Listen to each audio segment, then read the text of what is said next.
Another idea today got when you're the best player in the world and no one cares. What do you call a player who is average? Jimmy High Roller, whatever this nigga name is, bro. He's actually like, I really hate watching videos because of he's actually such a shit. He just literally just puts stats on the board. So y'all be like, oh, this nigga knows ball, bro. He's so ass when it comes to this shit. But let's get into it. 9 and 10 a game on 62% true shooting. The face of the NBA, the best basketball player in the world. How about the player who is 4th on the NBA's MVP leaderboard at the moment?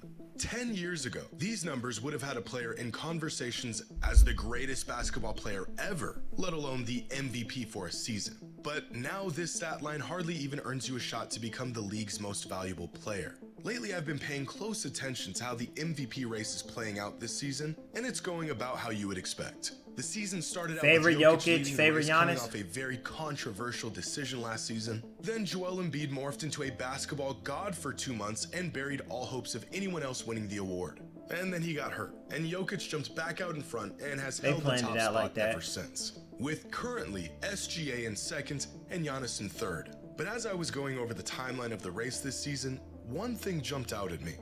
Why is Luka Doncic so low?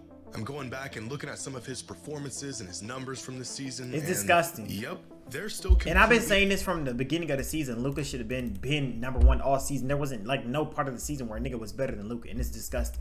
Unreal. So why is he all the way in 4th place at the moment? Have voters gone on a Luka strike? They all just collectively decided they're not going to vote for him? I don't know, maybe his play style is just too polarizing to reward. His game right now is often compared to prime James Harden, and we all know how that turned out. But even Harden and all of his antics still won an MVP award. On the NBA's last weekly recap of the race, it seems they've taken a strong stance on his chances of winning the award up to this point. Sorry Mavs fans, but the standings matter. We understand he scored 25+ points in 9 straight games. But flashy highlights and massive numbers aside, Doncic needs to lift Dallas out of play-in tournament territory. That's all niggas say. Niggas change MVP into team awards. This list. But that isn't true, is it? In fact, I know it's not, because other players have won just as many games as Luka is winning this season, with worse numbers and less individual dominance, and they still went on to win the MVP. Luka Doncic is being held to a higher standard than anyone else right now. And I think we might be looking at the MVP award and how we value players all wrong.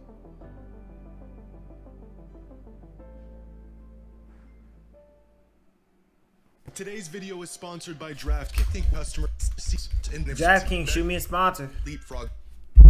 When Luka Doncic first entered the league in 2018, he immediately leapfrogged all the assumptions we had about his game and his potential. By his 2nd season, his 29 points, 9 rebounds, and 9 assists a game earned him first-team All-NBA and a 4th place finish in the MVP voting at just 21 years old. By the end of his 2nd season, the general perception was that this guy was the future of the NBA. An MVP award was inevitable, and it would happen sooner than later. But Luka is now in his 6th season in the league, and despite getting better nearly every single season, his place on the MVP leaderboard has only fallen virtually every season. Voters seeming to become less and less interested in this Luka magic. How did Luka's best case for the most valuable player in the NBA come in just his 2nd season and has only gone downhill since? Are we looking at the MVP award all wrong? Yeah. Is it even possible for someone to be the most valuable player in the NBA while not elevating their team to a title contender? It's happened like 3 times. Not applying to just Luka, but to any player in general. Where exactly is the balance between individual dominance and team success when evaluating the top talents in the NBA? If the Nuggets ran into some injuries and had a tough stretch of games and somehow fell to the 7th seed, would we be willing to admit that Nikola Jokic is still the best and most valuable player in the league despite the lack of team success? Is it possible to get voter fatigue or even player fatigue before a player has even won anything? Here's a number for you, 41.8.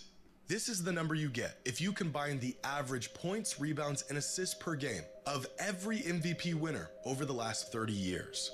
This season, Luka is averaging 53.2 combined points, rebounds, and assists, the highest combined total since Kareem over 50 years ago in 1972.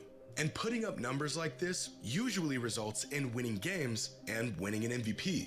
Most of the players... Bro, first of all, on top of it being a single player award, not everybody has good teammates. Luka has one fucking teammate, like, and then he's just now gotten another one. Like, what is he supposed to do with this Kareem shit? missed out on the award in Start putting shit into 1973, play. but he already won back-to-back MVPs in the previous 2 seasons. James Harden came in second in 2019, but he already won the award in the previous season as well. Luka, on the other hand, seems to be suffering from a rare case of voter fatigue before winning any awards. Raising the bar to first team All-NBA in just your sophomore season means every year after that must be even better if you really want to captivate an audience. And Luka has gotten better every single season. So maybe he's just not winning enough games. The unwritten rule about the MVP award has always been that you not only need to be great, but your team needs to be great. But this isn't always the case.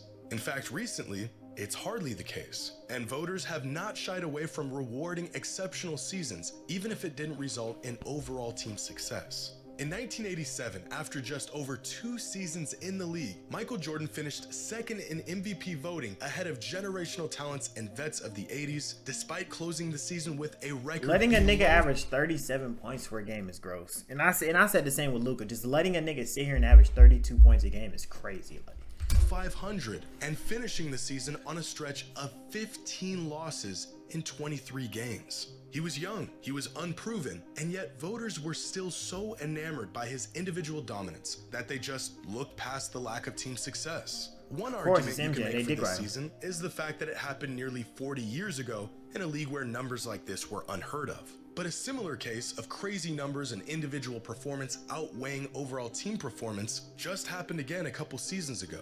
In 2022, Nikola Jokic won the league MVP after finishing the season with just 48 wins and the 6th seed in the West. His numbers were incredible and his advanced metrics were even better. In fact, he was so good that the lackluster 48-win total... I've been saying this forever, bro. They only say certain shit whenever it benefits them. Like, niggas was saying, oh, Embiid don't need an MVP because he ain't won a championship yet. Niggas had Giannis and Jokic in MVP talks and was giving them MVPs before they won a championship. Like, you can't make this up, bro. It's fucking disgusting. It's disgusting how. It's disgusting. This season, it is disgusting. The Mavericks are on pace to winning 48 games as well. An MVP player can't have a... It's disgusting. 2022 MVP campaign, Luka's numbers are just about as good this season. So how does one of these seasons earn a player his 2nd consecutive MVP and the other hardly even earn a player? This shit sound like what is these stats from here and down? What is it? Okay, blocks. Still not even a stat to compare, but okay. What does this mean, y'all? Total shot per, like, what are these, bro? This literally like I'm like a doctor appointment and it just got all these like what the fuck do y'all be talking about? Win shares, I get it. Beats per minute, heartbeats per, like, bro, stop with all these leaderboard. Vote I think the most glaring case what? Of a player winning over voters with a historic individual season was back in 2017 when Russell Westbrook lit the whole league on fire for 81 games and averaged a 30-point triple-double for an entire season. Crazy. This was just 7 years ago, and it's already easy to forget just how inconceivable this was at the time. There is not a person on earth who thought a player could average a triple-double for an entire season. So when Westbrook pulled it off, the MVP award had his name on it, and rightfully so. But the Thunder finished with the 6th seed and just 47 wins. In fact, James Harden and Kawhi Leonard both had strong cases to be the most valuable player in the league that season. So again, what has changed between then and now? How did we go from being favoritism, so bro, with a stat line like this to just casually brushing aside a similar season in just 7 years? But Westbrook's triple-double season in 2017 didn't just shatter our ideas of what were possible from an individual player. His season completely altered the way MVP voting works altogether.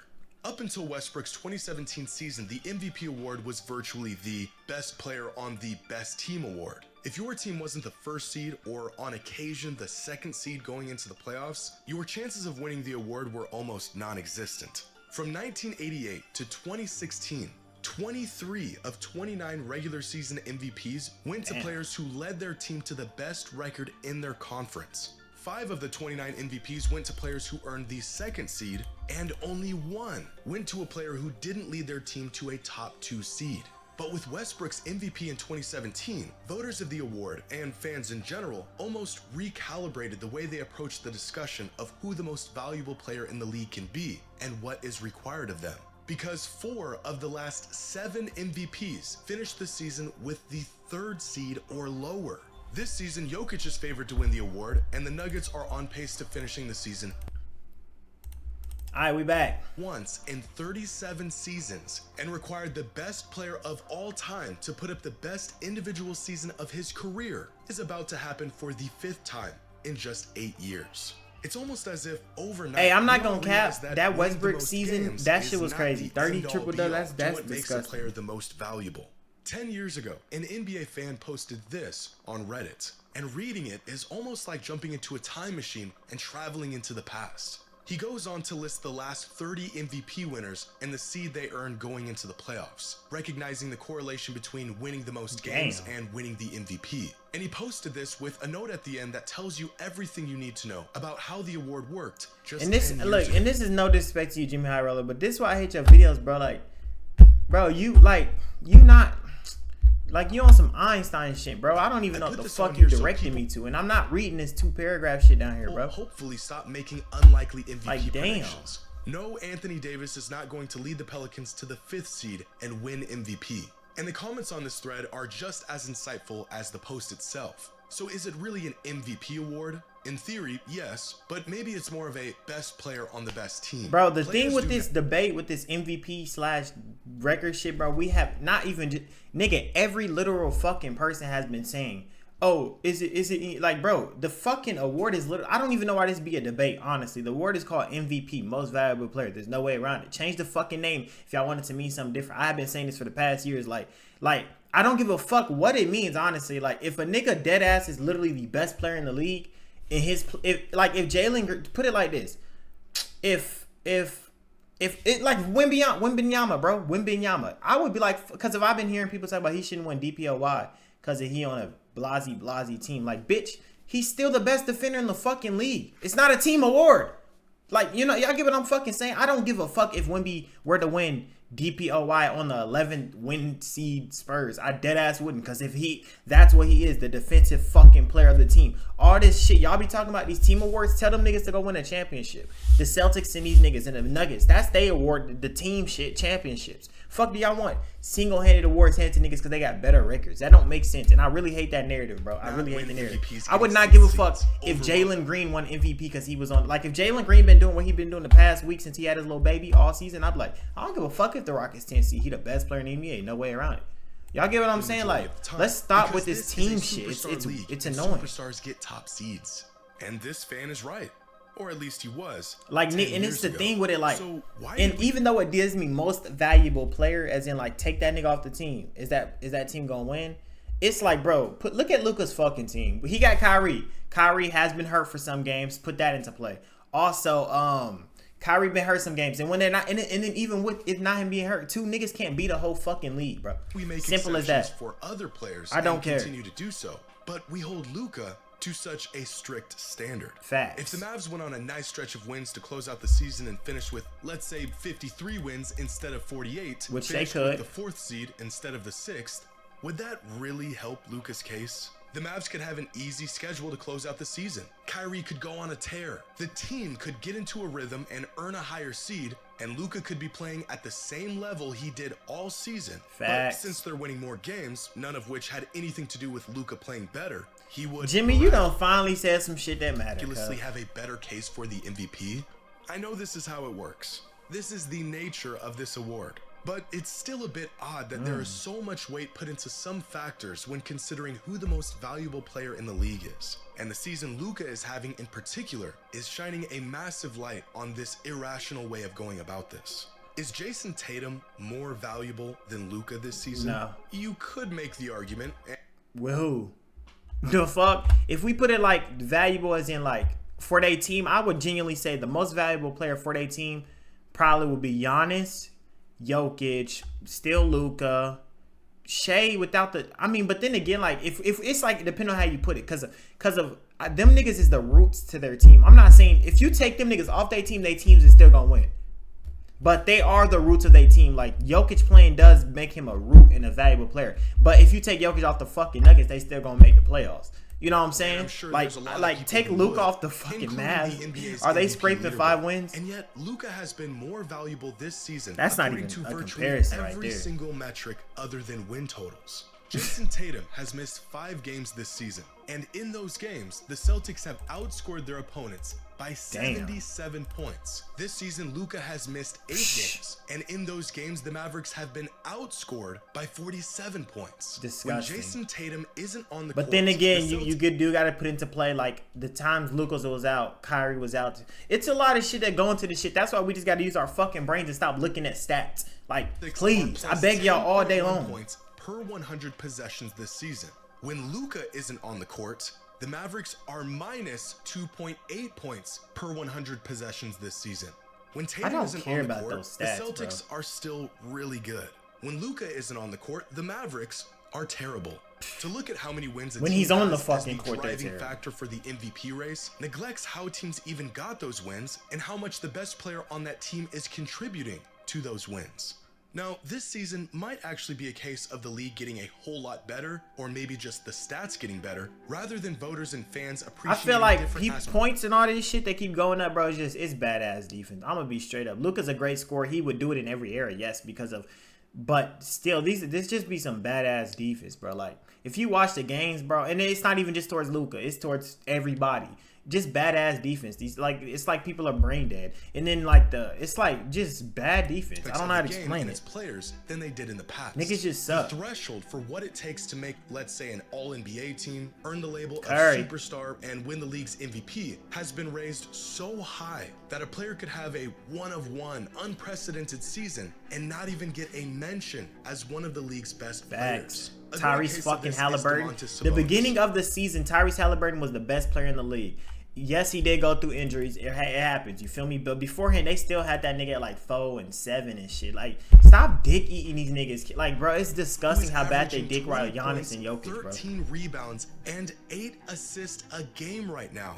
And he wasn't even selected as an all-star this season. Sick, because he a fucking pacer. Stats. He's not a product of the system he plays in. He is a certified star. Dog. But since there's a guy in the league who can do all of this and more, he ends up being unjustly labeled as the watered-down version no, of he's not, Jokic. bitch.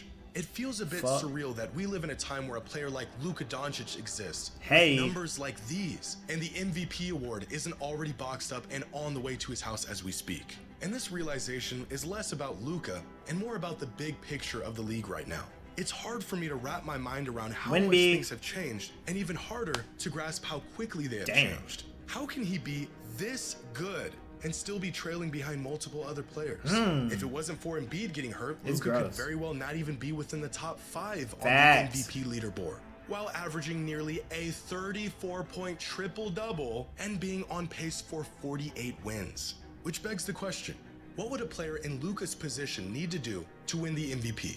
With the 6th seed, an underwhelming supporting cast, and a handful of... You know what's so crazy that I put that on everything I love, y'all? I said way in the earlier beginning of the season. I'm going to just wait to the end of the video because we're almost there. Generational superstars to contend with. Let me skip the equivalent to the 2017 Westbrook triple-double season in 2024, where the numbers are just too absurd to ignore. 38, 10 and 10, maybe 40 points, 12 rebounds, and 12 assists a night on league high efficiency. It sounds like hyperbole, but it's not. How good do you have to be to win the MVP in today's NBA? When you put the bar as high as Luka did at such a young age, how much higher would you need to go for it to be impossible for fans and voters to ignore your efforts? Or is the MVP award still... All right, fuck what he talking about. First of all, bro, it's not what you talking about. You don't have to get better than what Luka's doing. Luka is what you have to do. It's just favoritism. They are dick riding Jokic. They're trying to build this nigga's resume out of this world. I have been saying that for the past 4 years. They are trying to give him this over, like kind of how they did MJ. They gonna stack his resume. So in the later years, you gonna be like, oh, bro, he had 3 MVPs, 2 final MVP. So he could be, you know what I'm saying? That's all they're doing with this nigga.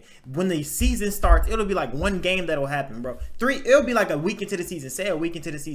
7 games, right? Jokic would be if he wouldn't score like over 10 points, he would still be #1 on MVP candidate. We've been seeing it. Him and Giannis don't move. They don't take them niggas off there. No matter how bad they fucking play, they don't take those 2 off the list. It's impossible to get them 2 from there unless you Embiid, and it's still damn near impossible for fucking Embiid. Like, the shit you have to do to get them 2 niggas, you gotta like call people, bro. I don't know who you gotta call, but you gotta call them. But like I was finna say, bro, I literally said way in the beginning of the season, Luka and Kyrie have to average 60 for this team to win games.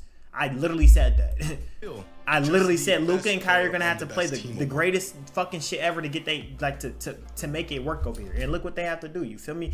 But let me know who y'all think should be the MVP. If you think it's Jokic or if you think it's Giannis, get out of here. I'm actually surprised they even give Shea the respect he does. Like not respect, but they putting Shea up there and two and shit. Like I actually like that. But the dick riding for Jokic, that shit getting out of this world. But if y'all like, comment, subscribe, check it down below.